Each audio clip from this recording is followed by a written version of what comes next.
Hi everybody, my name is Kyron. I identify myself initially as a masculine identified lesbian and later on in life as a female to male transgender.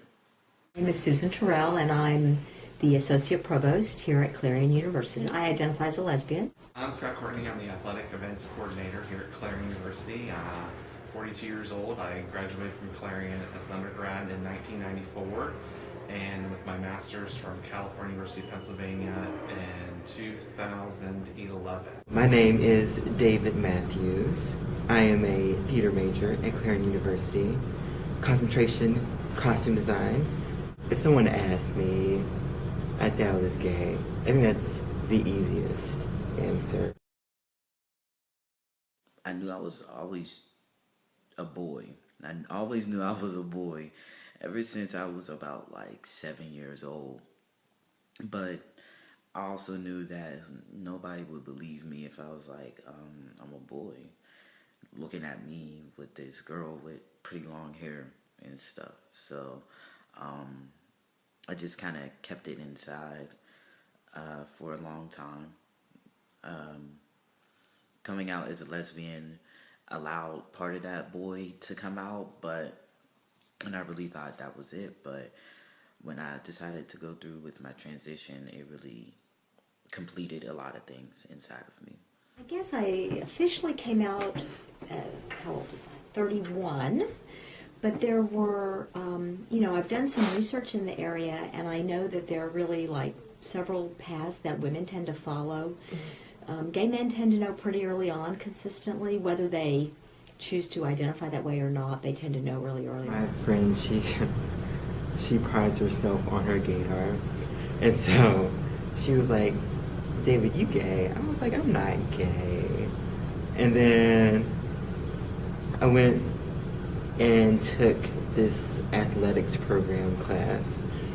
And we have the locker room time. And then I started getting all these like feelings like, wow, all these naked people. It's like, damn. And so I was like, wow, I am gay. I am quite the homosexual. And so I guess my 8th grade year, I was like, yeah, you're right. She was like, I knew it. Didn't know what it meant at first because this is the 80s. Late 70s, early 80s, didn't know what it meant to me, and I didn't really know what those feelings were until I was in high school. And after college is when I really came into myself, basically, I figured it out and what I wanted. I think I've always been attracted to the same sex. I don't know. When I came out the first time as a lesbian, I came out to my best friend, who was also my ex-boyfriend at the time. And he was actually trying to get back with me, but that pretty much ended that. The second time,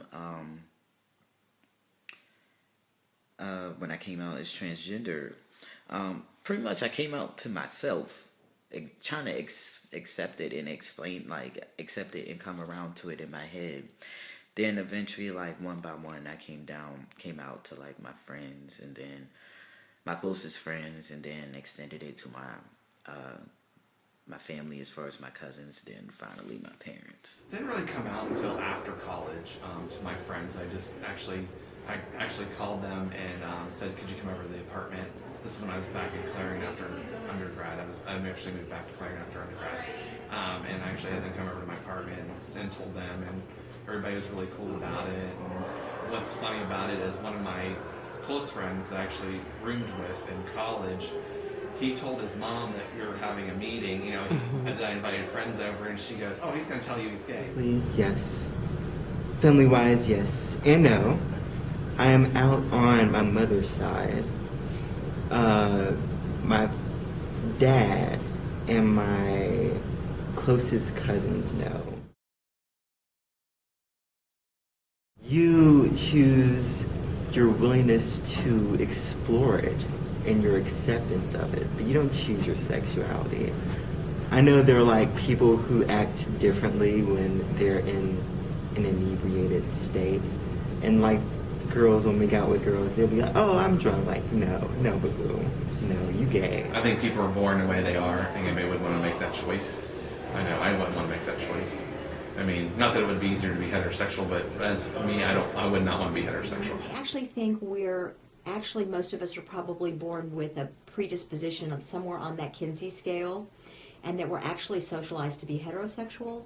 So as opposed to, I think that's really where the nurture part comes in. I think there's so much out there that socializes us to act in heterosexual ways, and to me it's all about gender roles anyway.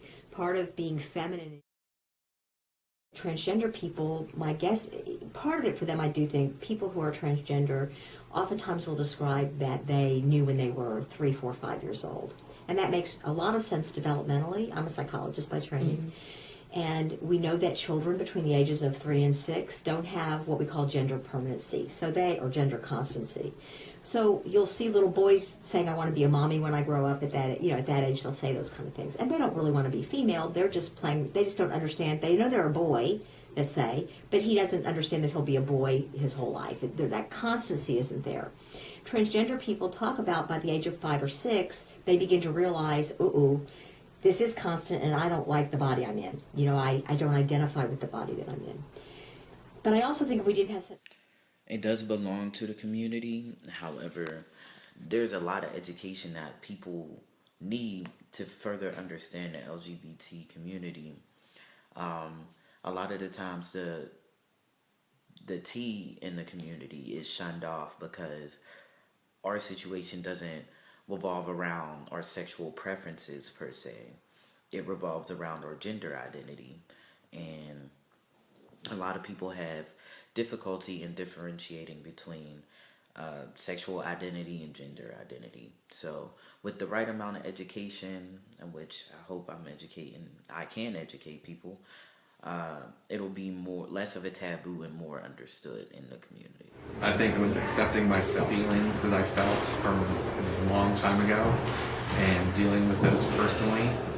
I think I've dealt with them pretty good. I mean, not that I've never had, feelings of doing something bad to myself. I mean, I think some people go through that.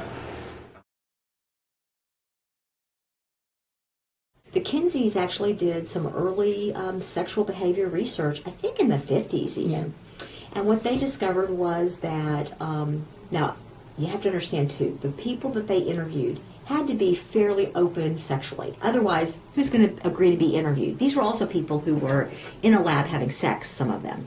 So they had to be pretty free with their sexuality in terms of feeling very comfortable.